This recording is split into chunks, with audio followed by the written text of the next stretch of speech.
Hello FPL managers and welcome back for another video, and today we go over our team selection for Double Game Week 27. Very happy with how the team got on last week, and we are looking to make quite a few changes to the squad, so there's plenty to discuss coming into Double Game Week 27. I also just wanted to go over my thoughts for how the team's going to look for Blank Game Week 28 and also Double Game Week 29 as well. If you guys are enjoying the FPL videos, as always leave a like as it does help out the channel, and also make sure those notification bells are turned on. There's going to be lots more FPL content in the build up to this game week, plus future game weeks as well, as I touched on Blank Game Week 28 and Double Game Week 29. So with that being said, let's jump into the video. So first of all, let's have a look at how the team got on in Game Week 26. Overall, a pretty good week for us. We did put up 62 total points, which did see us take a 300k green arrow, which was absolutely massive. One of the biggest green arrows that we've had all season. So very, very happy with that. 62 points was about 20 above the average. Very happy that we had Salah in the team this week with 21 points. And wildcarding earlier in the season for us in Game Week 22 was not punished, as a lot of people did use the wildcard in Game Week 26 to no prevail, as they didn't have Salah in the teams. We kept Salah in the side and he produced 21 points, so absolutely grinning about that. Very, very happy. It's kind of a get out of jail card that a lot of people used their wild cards this week and didn't have Salah, as if they did have him in the team, I'm sure we would have been punished, as we don't have any Brighton players in the squads right now, or no other Brentford assets apart from Ivan Toney. So if we don't have Salah in the team and other people did, we would have been in a bit of trouble. Obviously Matoma produced returns, as Stupinan, another popular pick on wild cards, produced returns. So I'm very happy that Salah did produce this return for us. Quickly going around the team as well, Badiashile and Akanji really did help out the rank as well. Both of those players picked up clean sheets for Chelsea and Man City respectively, and Ben White came off the bench for Arsenal with 7 points, so very, very happy about that with him. He could have easily not come on at all. We would have had Andreas Pereira come on, who actually got 8. So nonetheless, 7 points from Ben White, still a very, very good output. Unfortunately, we didn't have Marcus Rashford on captaincy. Obviously, Saka was another popular option. Haaland, Rashford, obviously. Salah was actually the third most captain player. He wasn't captained by as many live FPL managers as some of those other players, but he would have been an absolutely superb player to have on captaincy this week. If we did have him as our captain, we would have had a humongous rank increase, but I'm still very happy with the 300k rank rise. Let's discuss some transfer plans and then how the team is shaping up for Double Game Week 27.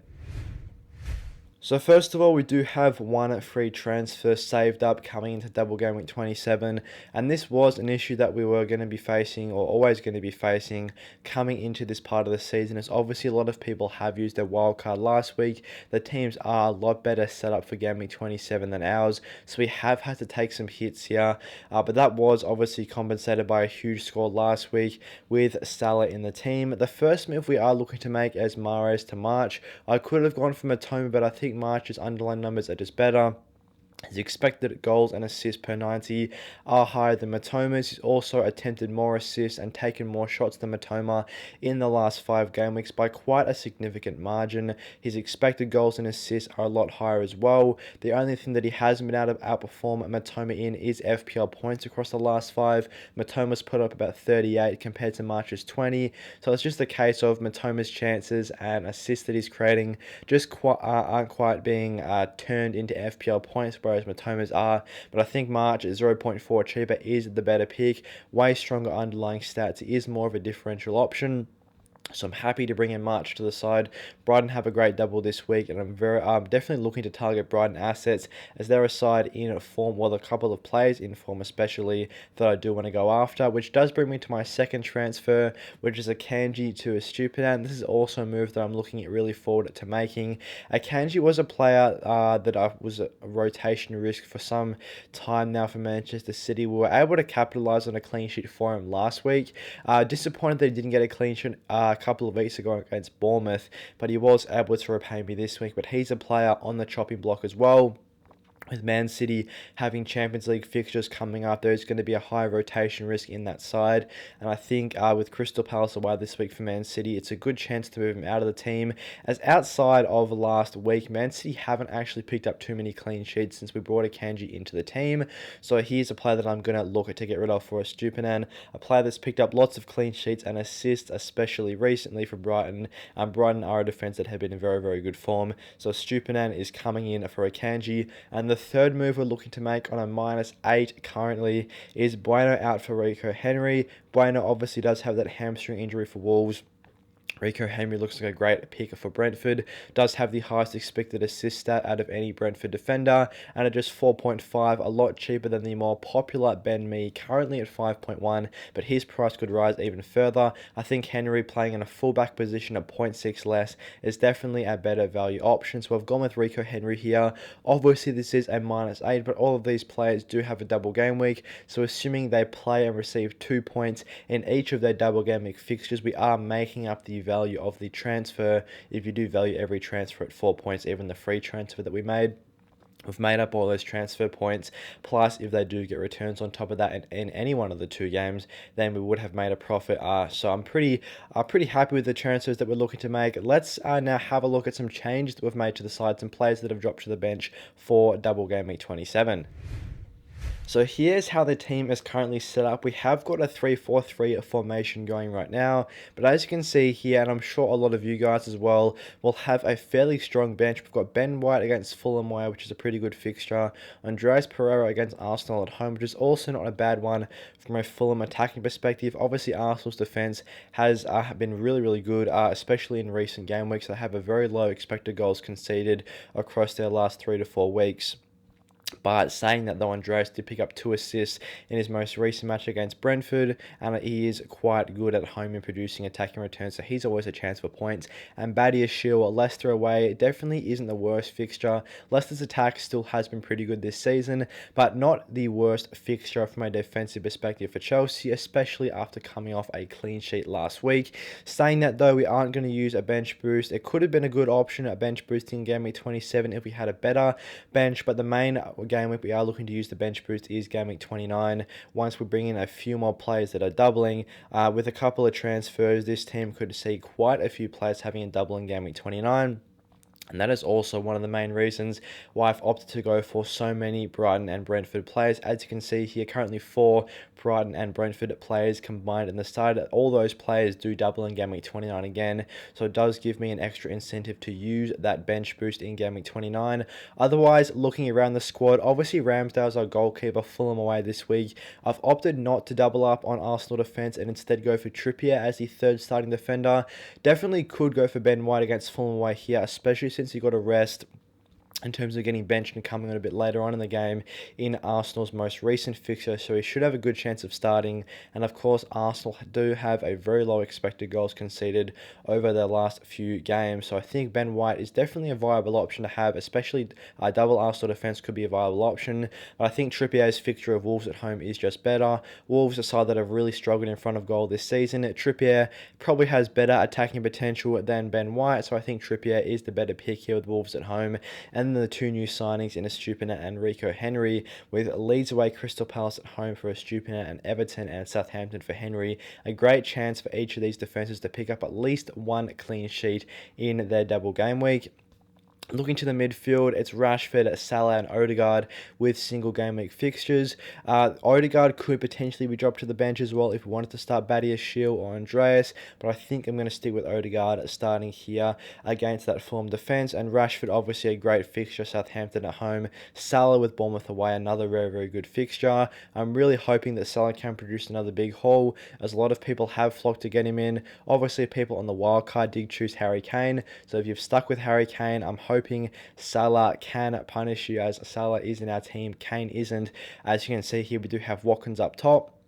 And Watkins, a player that produced a goal for us a couple of weeks ago, blanked last week. West Ham away, a decent chance for another goal here. Not the easiest fixture by any means. A lot worse than Kane's fixture against Nottingham Forest at home. So I'm hoping Kane doesn't produce much and Salah does outscore Kane this week. That's going to be a main indicator as well as to whether or not we do pick up a green arrow. Obviously with March, Henry, Estupinian and Tony being our doublers as well. They'll be integral to making sure we get a green arrow this week. But Salah as well, he could see a big rank rise to our side if he produces another big haul. And that does bring me to Erling Haaland as well. He's a decent player with a decent shout for a captaincy option there. Tony's got the captaincy armband right now.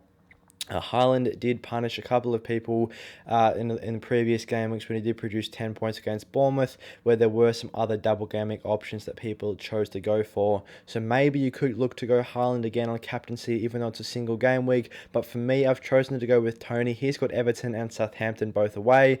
I think he's my favourite pick out of any one of the doublers in our team right now. Tony's been in superb form. He's on penalties for Brentford, which definitely does help him out, add to his goal tally, as we saw last week, as he converted a penalty and also picked up 2 bonus points.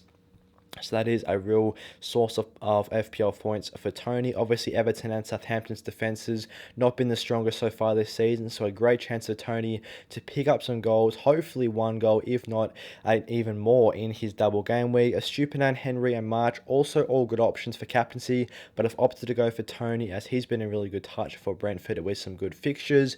Also, in the bank, we do have 5 million currently, so we do have a lot of flexibility in transfers. We can afford to go for a third premium. If we wanted to go Watkins up to Kane, that is an option that we could easily afford right now, so we could do that, but I'm happy to keep Watkins in the team at the minute, as he does have a good fixture in game week 28 and then doubles in game week 29. So I think Ollie Watkins are a good differential to have in our team. And as I touched on, we took a -8 for this side. So I'm overall pretty happy with how the team's looking. Blank game at 28 will be a bit more difficult to navigate. Obviously, Brighton are a side that's blanking, and we've brought in 2 Brighton players. We'll have to see how it plays out coming into game week 28, whether there's any other injury concerns around the side. If there is, then the free hit token may potentially be played in game week 28, as this does allow us to have a pretty strong team for game week 29. As currently how the team is set up, it should be looking very, very good coming into game week 29. And then obviously we can make a couple more changes to obviously Olsen in goals. We can upgrade him. We have a lot of money in the bank to make that possible, to have 2 starting keepers. That does give us a better bench boost as well. We could also upgrade Andreas. We have 5 million there. We could easily upgrade Andreas to any solid mid-price midfielder. We could also go for Matoma as well, triple up on Brighton as they obviously have the double. He's a man in form right now. Badiashile also got a double for Chelsea. So overall the team is pretty well set up for a bench boost in game week 29. And looking ahead to double game week 27 as well, I'm very happy with how the team's set up despite taking a -8. Thanks for watching today's team selection for double game week 27. I hope you guys enjoyed the video, and if you did, drop a like and subscribe. It really does help out the channel, pushes the video out to more people as well. And if you are enjoying and want to see more of the FPL videos, make sure the notification bell is turned on, as we're going to upload lots more FPL content over the next few game weeks. So make sure you guys stay tuned. And with that being said, I'll see you guys in the next one.